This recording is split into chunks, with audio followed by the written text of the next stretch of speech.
Prezado amigo, telespectador da TV Mundo Maior, é com muita alegria e com muita satisfação que estamos iniciando mais um programa Abrindo a Bíblia na TV. Agradecendo a Deus essa oportunidade e, sobretudo, a você que tem mantido a linha de assistência, de estar conosco em todos os momentos. Isso tem feito com que cada vez mais nós procuremos nos esmerar para levar o melhor produto para você, a melhor verdade, aquilo que dentro do nosso propósito de humildade nós procuramos com Jesus a melhor informação para você. Nós estamos fazendo uma sequência, uma série de programas sobre o Apocalipse, a revelação de Jesus através de João na ilha de Patmos.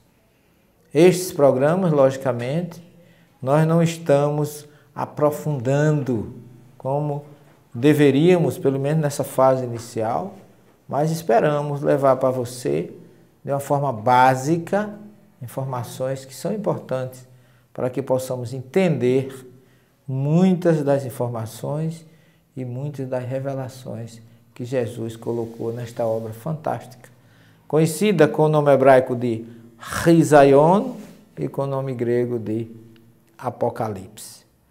A história nos mostra que durante o governo, o reinado, mais especificamente, de Domiciano, João, o discípulo bem-amado de Jesus, estava preso na ilha vulcânica de Patmos, na Ásia Menor, e ali lhe foi revelado, lhe foi trazida as informações de conforto, de consolo e, sobretudo, profecias para as coisas que iriam acontecer.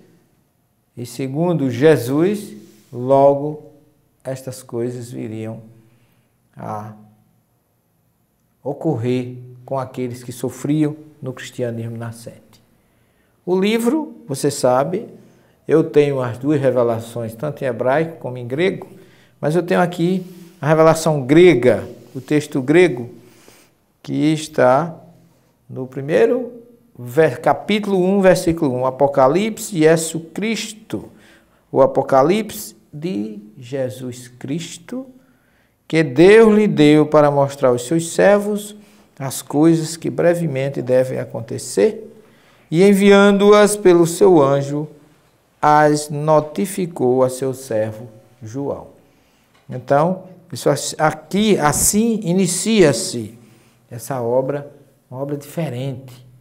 É um livro que encerra o que nós conhecemos como a Bíblia. Que coisa interessante, se você fizer uma avaliação, o livro do Gênesis fala da origem, o primeiro livro da Bíblia fala da origem do universo. E o último, Apocalipse, fala das profecias das coisas que irão acontecer no futuro. O primeiro, o Gênesis, fala das coisas que aconteceram no passado, culminando com a origem do universo. E o último fala de coisas que acontecerão no futuro. Como nós já vimos em programas anteriores, todas essas coisas são trazidas de uma forma escatológica, ou seja, falando das coisas que acontecerão no futuro, porém, numa linguagem totalmente diferente da linguagem escatológica, que é uma linguagem direta. No Apocalipse, não. Ocorre uma escatologia, ou seja, fala-se das coisas que acontecerão no futuro, porém de uma forma simbólica, indireta. Isto porque Jesus queria que todos os cristãos, naquele momento, recebessem a sua mensagem numa linguagem que só eles entendessem, porque eles estavam, sobretudo, passando pela perseguição romana, e a ideia que se tem é que eles precisavam saber o que Jesus queria lhes dizer, mas de uma forma indireta. Então, por isso que ele diz que é uma revelação de Jesus para quem? Para mostrar aos seus servos.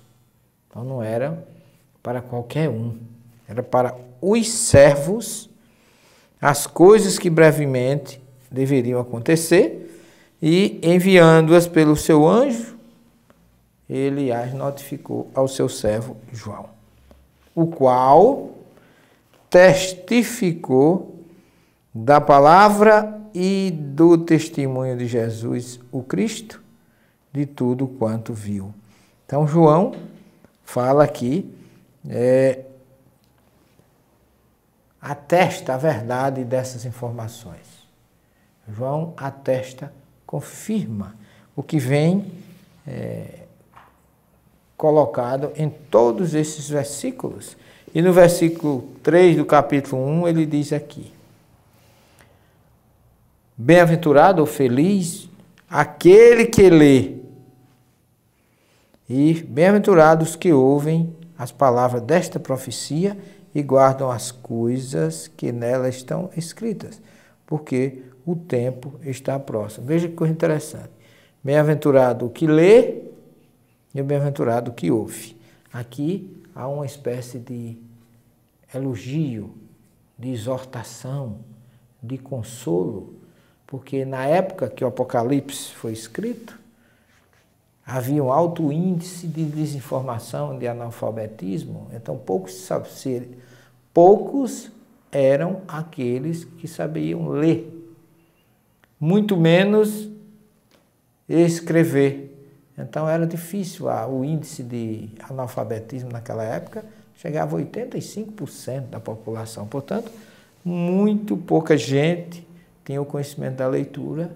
Por isso que Jesus disse, bem-aventurado o que lê, porque aqueles que sabiam ler reuniam as pessoas e ia ler toda a mensagem que se encontrava ali. E ele diz ainda, feliz aqueles que ouvem as palavras desta profecia. Por quê? Porque tinham aqueles que se dedicavam à leitura e a grande maioria ia ouvir para a prática. Então, feliz aqueles que ouvem e guardam as coisas que estão escritas, porque o tempo está próximo. Era lido na praça, ouvido, e aí Jesus recomenda que as pessoas guardassem, estivessem para consigo gravado as palavras que estavam naquela mensagem e aí procurassem levar a sério, decorar e, sobretudo, praticar. Esta era a preocupação para que todos pudessem ouvir, todos pudessem praticar e ainda aqueles que se dispunham a ler. Então, Jesus estimula na sua mensagem de que tivesse alguém que se dispusesse a ler aquela mensagem tão importante naquele momento, onde a maioria sofria e a maioria era analfabeta. Então, não tendo como ler, aparecia alguém que lia para que eles pudessem ouvir, gravar em seus corações e em suas mentes para que a prática fosse possível através do conhecimento. Nós vamos para um pequeno intervalo e em seguida retornaremos. Até já.